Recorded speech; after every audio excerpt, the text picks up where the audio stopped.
मैंने कभी नहीं सोचा था कि एक मामूली दिन मेरी पूरी जिंदगी को हमेशा के लिए बदल देगा। मेरा नाम विजय है और उस शाम मैं ऑफिस से थोड़ा लेट निकला था। रास्ते में ट्रैफिक ज्यादा नहीं था, लेकिन पता नहीं क्यों मन बेचैन सा था। गाड़ी चलाते हुए कई बार लगा जैसे कोई पीछे बैठा हो, लेकिन जब शीशे में देखा तो कुछ नहीं था। एक सुनसान मोड़ पर गाड़ी की लाइट्स अचानक झपकने लगी और तभी एक जोर का झटका लगा। ऐसा लगा जैसे किसी चीज से टक्कर हो गई हो।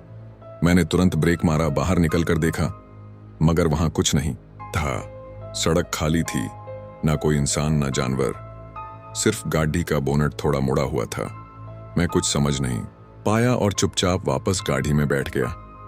जब घर पहुंचा तो मेरी बीवी ने दरवाजा खोला। उसने मुझे देखा और घबराई आवाज में पूछा, ये कार पर खून कैसा? मैं हैरान था, क्योंकि जब मैंने देखा कार बिल्कुल साफ थी, कोई खून नहीं, कुछ भी नहीं। मैंने बात टाल दी, लेकिन तभी मेरा बेटा दीपल रोते हुए मेरे पास भागा और मुझे कसकर पकड़ लिया। उसकी आंखें डरी हुई थीं और वो दीवार की तरफ इशारा कर रहा था। दीवार बिल्कुल खाली थी, लेकिन उसकी आंखों में ऐसा डर था जैसे उसने वहां कुछ देखा हो। मैंने उसे चुप कराया और अंदर ले गया। तभी अचानक बिना चाबी के गाड़ी स्टार्ट हो गई। मैं भागकर बाहर आया, लेकिन जब पहुंचा तो गाड़ी बंद थी, एकदम शांत। शायद थकान ज्यादा थी, यही सोचकर मैं सो गया। रात के करीब 3 बजे मेरी नींद टूटी। कोई मुझे झकझोर रहा था। नींद में मैंने कहा, सोने दो यार। लेकिन जैसे ही आंख खुली, मेरी चीख निकलते निकलते रह गई।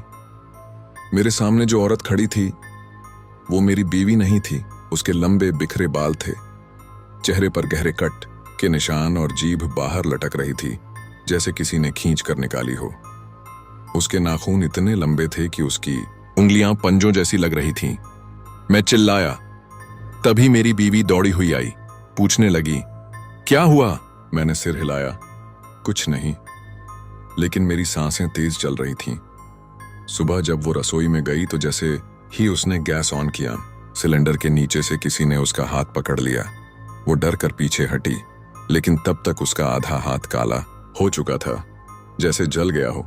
उसने जब ध्यान से देखा तो सिलेंडर के नीचे कोई था, किसी जानवर जैसा, लेकिन उसकी आंखें इंसानों जैसी थीं। उसी पल बेडरूम से बच्चे की चीख आई।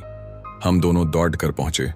दीपल बेड से नीचे गिरा पड़ा था, लेकिन उसकी आंखें किसी को ताक रही थीं और कमरे के कोने में बहुत सारा खून फैला था। इतना खून किसी छोटे बच्चे का हो ही नहीं सकता।